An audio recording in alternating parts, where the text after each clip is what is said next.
മതി മതി. കഴിക്കണം.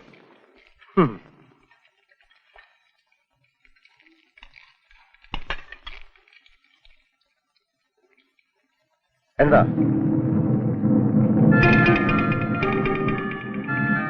ബാല, ഇവന്റെ കൂടെ പോ.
എന്താണ് ചോദിച്ചത്? ഞങ്ങൾ പാവപ്പെട്ട യാത്രക്കാരാണ്. ഇവർ ഞങ്ങളെ കൊള്ളയടിക്കാൻ വന്നിരിക്കുന്നു. ഞങ്ങളെ രക്ഷിക്കണം. ഞങ്ങൾ കല്യാണം കഴിഞ്ഞ് പോവുകയാണ്. പെണ്ണിന്റെ താലിമാല വരെ ഇവർ അടുത്തെടുത്തു.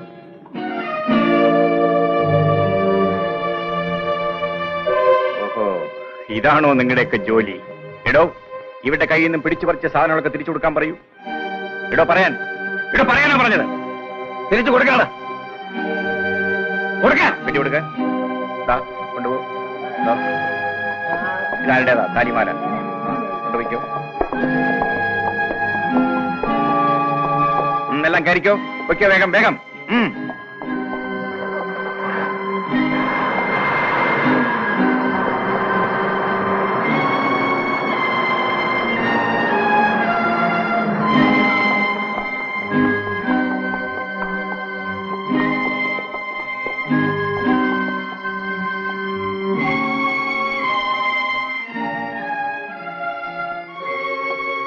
എന്താണിത്?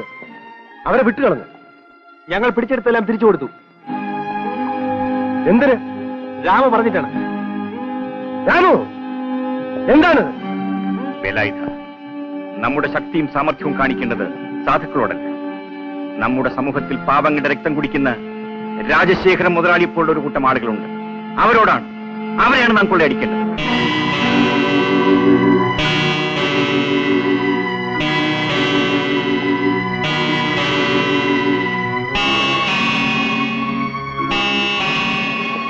എന്തു പറയുന്നു?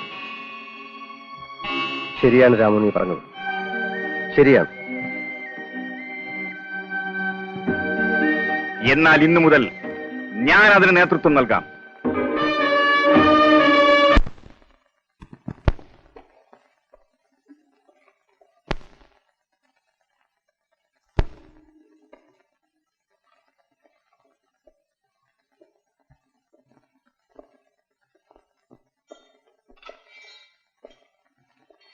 ഇതെന്താ എല്ലാവരും ഇവിടെ ഇങ്ങനെ കടന്നു കളഞ്ഞു?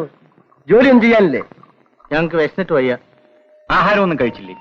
അതിന് ഇവിടെ വല്ലതും ഉണ്ടായിട്ട് വേണ്ടേ? ബാബുട്ടി, ഇവർക്കൊന്നും ഉണ്ടായി കൊടുത്തില്ലേ? ഇവിടെ അരി തീർന്നിരിക്കുന്നു. ആദർശവും പറഞ്ഞുകൊണ്ട് കിടന്നാൽ ഇവിടെ എല്ലാവരും പട്ടിണി കിടന്ന് മരിക്കേണ്ടി വരുന്നാ തോന്നുന്നത്. ആരും പട്ടിണി കിടന്ന് മരിക്കേണ്ട കാര്യമില്ല. നിങ്ങളെല്ലാം എന്റെ കൂടെ വരണം. എല്ലാവർക്കും ആഹാരം കഴിക്കാനുള്ള വക ഞാൻ ഉണ്ടാക്കിത്തരാം. പുറപ്പെടും.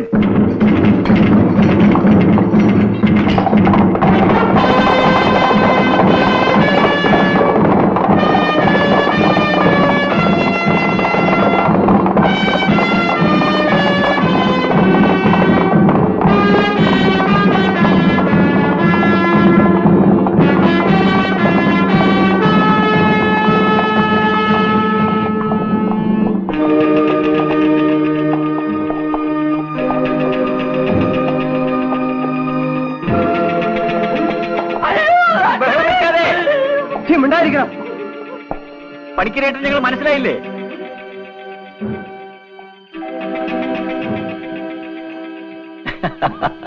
അല്ല, ഇത് നമ്മുടെ രാമു അല്ലേ? ഇതാര് വേലായുധനോ? കൊച്ചു കള്ളൻ, എനിക്ക് മനസ്സിലായില്ല കേട്ടോ. ഈ താടിയൊക്കെ വെച്ചപ്പോ എനിക്ക് മനസ്സിലായില്ല. അല്ല, ബാബുവും തോമസും കേശവനും എല്ലാവരും ഉണ്ടല്ലോ. അവന്റെ ഒരു മാല. നിങ്ങളിപ്പോ കുതിരപ്പുറത്ത് കയറി സുഖമായിട്ട് കഴിഞ്ഞുകൂടുക. ഞാൻ ഇപ്പോഴും ഈ കളത്തിൽ കിടന്ന് കഷ്ടപ്പെടുക. അതെ, എല്ലാവരും കൂടി എന്താ ഈ രാത്രിയില്? ഞങ്ങളുടെ ക്യാമ്പിൽ അരി തീർന്നു. കുറച്ച് അരി വേണമല്ലോ പണിക്കരേട്ടാ. അതിനല്ലേ നെല്ല് പുഴുങ്ങി കുത്തിയ അരിയായി. നിങ്ങൾക്കില്ലാത്ത നെല്ലോ? നല്ല കഥ. മുതലാളിയുടെ നെല്ലല്ലേ ഇവിടെ കുന്നുകൂടി കെട്ടിക്കിടക്കുന്നത്. ആവശ്യമുള്ളത്ര എടുത്തോണ്ട് പോണം. ബാലു, ആവശ്യമുള്ള നെല്ലെടുത്ത് കുതിരപ്പുറത്ത് കയറ്റിക്കൊള്ളൂ.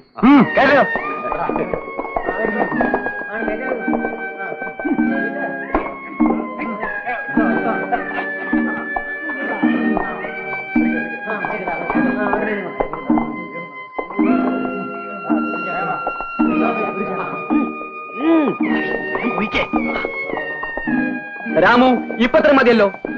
അപ്പൊ നിങ്ങൾ വരട്ടെ പണിക്കരേട്ടാ. അതെന്തൊരു പോക്കാണ് രാമു. ഈ നല്ലപ്പോ ഞാൻ ഏത് കണക്കിൽ എഴുതും? ഈ ഒരു മനോരമ പോലില്ലല്ലോ. ഏത് കണക്ക് വേണേ എഴുതിക്കോ. മണ്ടൻ. എന്നെ ഈ കട്ടിൽ ഒന്ന് കെട്ടിട്ട് പോണം. ബാക്കിയുള്ള കാര്യങ്ങൾ ഞാനേറ്റു. അങ്ങനെയാണ്. ഇതാ കയറ്. അതായത് മുറുക്കെ കെട്ടിയേക്കണം കേട്ടോ.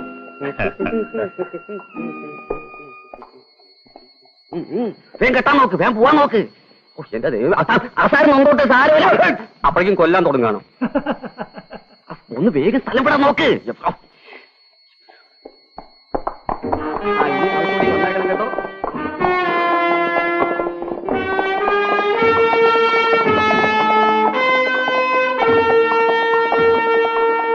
കൊള്ളക്കാർ എത്ര പേരുണ്ടായിരുന്നു?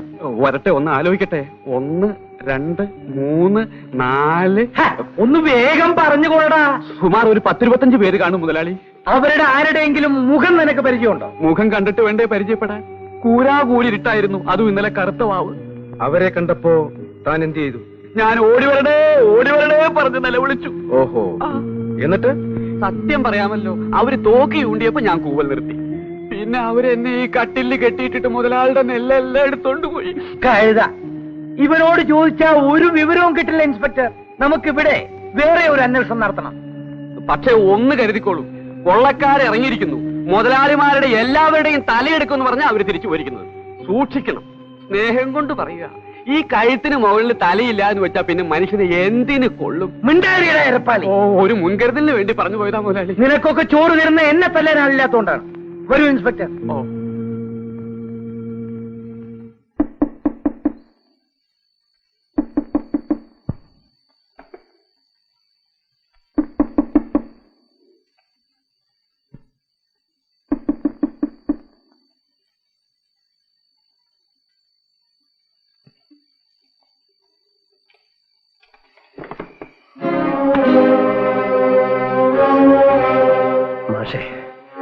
മാഷ് പേടിക്കണ്ട, ഇത് ഞാനാണ്.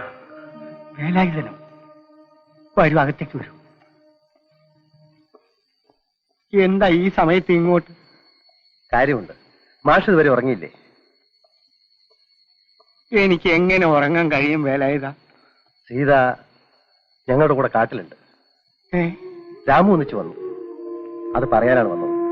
ഓ, സന്തോഷമായി. അത്രയെങ്കിലും അറിയാൻ കഴിഞ്ഞല്ലോ. മകളുടെ കാര്യത്തിൽ മാഷക്ക് വിഷമല്ലേ? വിഷമമില്ലാതിരിക്കുക വേലായുധ, ഞാൻ അവളുടെ അച്ഛനല്ലേ. മടങ്ങിപ്പോരാൻ ഞങ്ങളെല്ലാം അവളോട് നിർബന്ധിച്ചതാണ്, പക്ഷെ അനുസരിക്കുന്നില്ല. അവൾ അനുസരിക്കുകയില്ല. അത്രമാത്രം രാമുവിനെ അവൾക്ക് ജീവനാണ്. ഇനി എന്റെ മകളെ തിരിച്ചു കിട്ടുമോ വേലായുധ? മറ്റാരുമില്ലാത്ത അങ്ങയെക്കുറിച്ച് ഓർക്കുമ്പോ ഞങ്ങൾക്ക് വിഷമമുണ്ട്. നിങ്ങളുടെയൊക്കെ കാര്യത്തിൽ എനിക്കും വിഷമം ഇല്ലാതില്ല. അതിരിക്കട്ടെ, എന്താ നിങ്ങളുടെ ലക്ഷ്യം?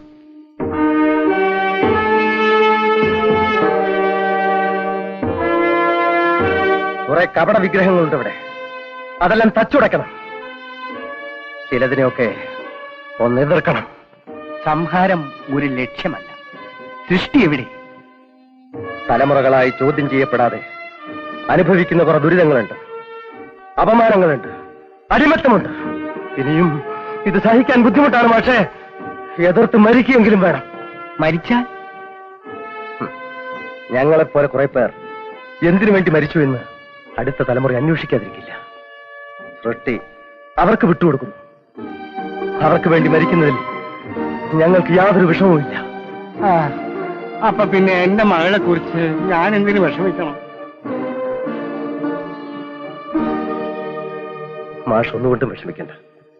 സീതയ്ക്കും രാമുവിന് ഒരു ആപത്തും വരാതെ ഞാൻ നോക്കിക്കൊള്ളാം. ആ, സീതയെ ഞാൻ അന്വേഷിച്ചതായി പറയണം. പറയാം മാഷേ. ഇനി എനിക്ക് ഉറങ്ങാൻ കഴിയുമെന്ന് തോന്നുന്നു. ഞാൻ പോകട്ടെ. ഇനി ഇതുപോലെ എവിടെയെങ്കിലും വെച്ച് എപ്പോഴെങ്കിലും കണ്ടേക്കാം മാഷേ.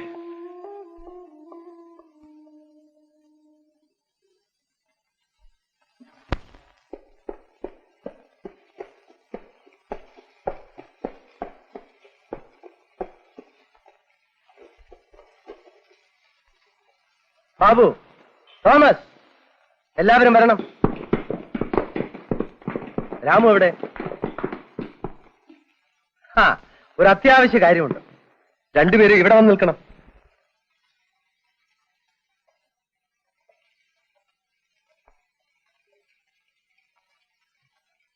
ഇത് വായിക്കൂ.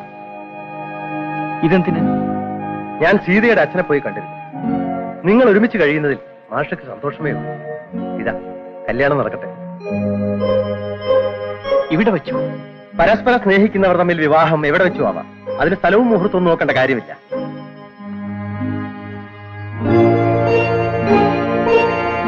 ഇവിടെ സീതയല്ലാതെ വേറെ സ്ത്രീകളില്ല.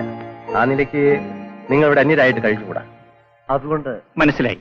ഇനി ഒന്നും പറയണ്ട. ഞങ്ങൾ ഭാര്യാഭർത്താക്കന്മാരായി തന്നെ ജീവിക്കാം. സീതെ, മല വാങ്ങും.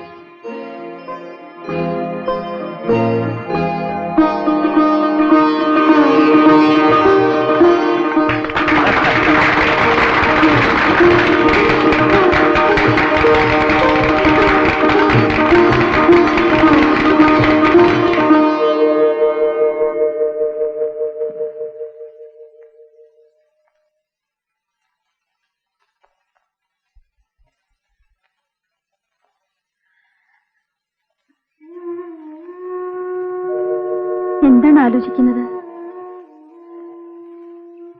എന്താണ് ആലോചിക്കുന്നത്? നിന്റെ കഷ്ടകാലത്തെ കുറിച്ച് ആലോചിക്കുകയായിരുന്നു. എന്റെ കഷ്ടകാലമോ? എന്നെ സ്നേഹിച്ചത് അബദ്ധമായി പോയി എന്ന് നിനക്കിപ്പോ തോന്നില്ലേ? ഇല്ലല്ലോ. എങ്ങനെയെല്ലാമോ നടത്താൻ ഉദ്ദേശിച്ചിരുന്ന ഈ കല്യാണം ഇങ്ങനെ ആയിപ്പോയതിൽ സീതയ്ക്ക് വിഷമമില്ലേ? നമ്മളിപ്പോ കാട്ടിലായിപ്പോയതുകൊണ്ടാണോ രാമേട്ടൻ ഇങ്ങനെയൊക്കെ പറയുന്നത്? ഇനി നമുക്ക് നാട്ടിലേക്ക് പോകാൻ കഴിയുമെന്ന് തോന്നുന്നില്ല. നാടും കാടും എനിക്കെന്തിനാ? എനിക്കെന്റെ രാമേട്ടൻ മാത്രം മതി. ഞാനിപ്പോ ഒരു കൊള്ളക്കാരനാണ്. ഒരിക്കലുമല്ല. ഞാൻ ചെയ്യുന്നത് നല്ല കാര്യമാണെന്ന് സീതയ്ക്ക് തോന്നുന്നുണ്ടോ? എന്റെ രാമേട്ടന് നല്ലതേ ചെയ്യാൻ കഴിയൂ. കുട്ടിക്കാലം മുതൽക്ക് രാമേട്ടൻ ഞാൻ അറിയുന്നതല്ലേ. പക്ഷേ എന്റെ ജീവിതം അപകടം പിടിച്ച ഒന്നാണ്. ഏത് സമയത്തും എന്താപത്തും സംഭവിക്കാം. എന്റെ രാമേട്ടന് മാത്രമായിട്ടൊരാപത്തോ? ആദ്യം സീതയ്ക്ക്, അത് കഴിഞ്ഞ് രാമേട്ടൻ ആപത്ത് വരൂ. സീതയുടെ മടിയിൽ കിടന്ന് രാമേട്ടൻ മരിക്കില്ല. രാമേട്ടന്റെ മടിയിൽ കിടന്ന് സീത മരിക്കും. സീതേ,